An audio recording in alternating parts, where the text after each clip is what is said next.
Hello folks, I'm Dean with Dean's Woodworking. Y'all come on in and make yourself comfortable.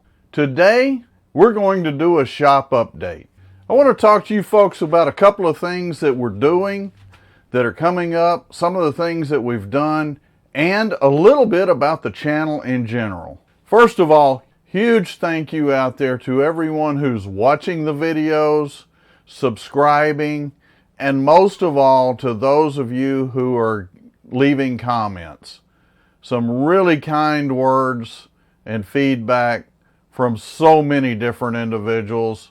Hopefully I am helping you out as much as you say I am. This channel was originally started because I wanted to see if I could help some other turners out, educate you, motivate you, and hopefully entertain you just a little bit around what I love and what I'm guessing that you love as well, and that's wood turning. Just a few months ago, actually January the 20th, I uploaded the first video to this channel as a serious endeavor. Okay, before that I had 3 videos uploaded over several years. No intention really to ever do anything with it, and then I decided, well, maybe I could help some other folks out.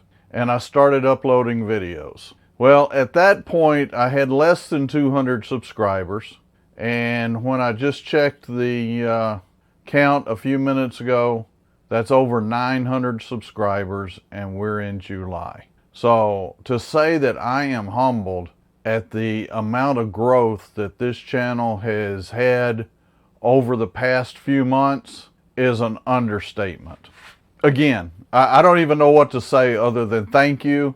Hopefully this is being successful and helping folks out. And if it is at all, it's because of you folks. Because you're watching, your comments, your likes, everything. It's what gives me the incentive to keep going and keep doing videos.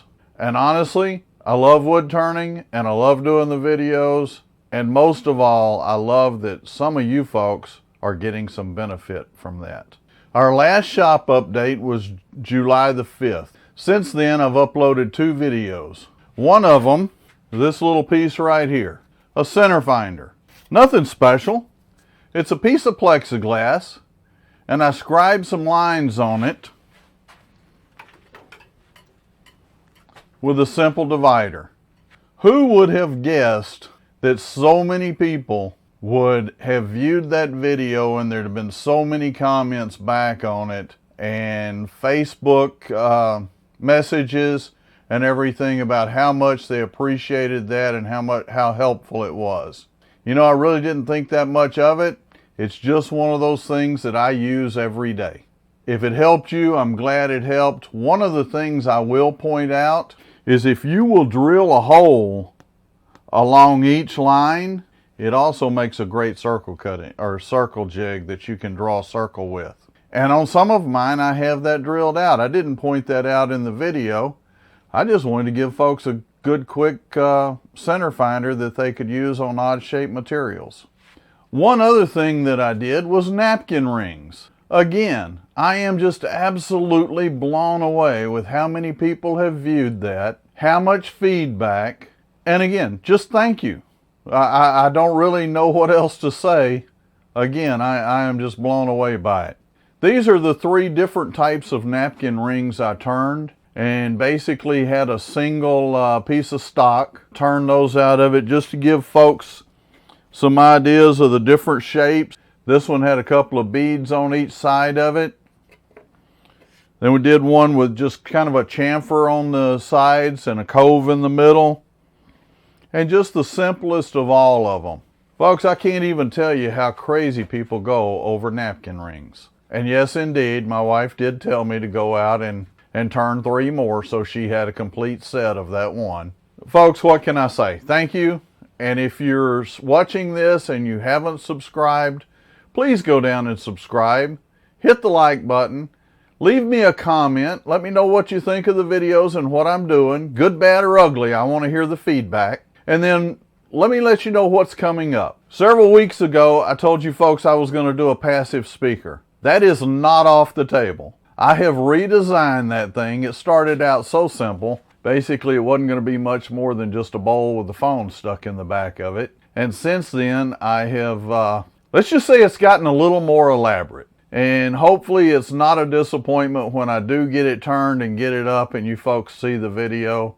But I think you're going to like what I've got in mind, okay? Some of the other things that are coming up, I have had some requests for some candlesticks. My wife just added to that order, by the way. So I will be doing another video on some candlesticks, and we'll have that up. Possibly that one could be up this week. One other thing that I have been, I've seen quite a few of them turned, and I haven't turned one in a while, but it seems to be real popular right now, and that is a bird's mouth bowl turned from a small limb. And as you folks know, I do like turning things from small limbs. You see, when you turn something from a limb, the wood doesn't cost you anything.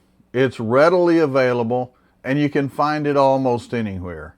And that's one of the reasons why I like it, especially with new turners. It's something you can find in your neighborhood.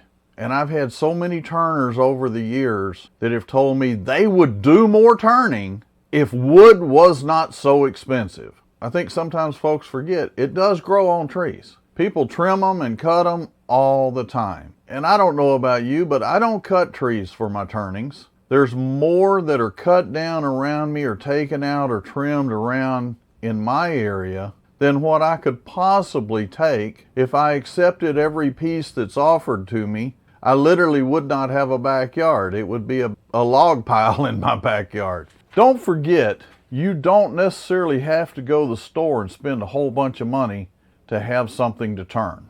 You can take advantage of that green wood. Number one, for the new folks out there, it turns so much easier than kiln dried wood. And it's really a lot of fun to see those shavings fly. Number two, if you mess up, it didn't cost you anything. And you can just go down to the neighbor's wood pile and get another piece and do it over again. So folks, don't look past those opportunities for free wood in your neighborhood. Turn them, leave it, if you're doing a bowl, leave it a little thicker than normal, about 10%. So if you got a 10-inch bowl, 1-inch thickness is fine. Let it dry in a cardboard box or in a paper bag full of shavings for a few months. Take it back out, do a final turning, and I think you'll be really happy with your results. As far as the shop, as far as the YouTube channel, I am so humbled and thank you so very much for watching and for being part of what I'm trying to share. I hope everyone is getting something out of that, whether that be the entertainment, the education,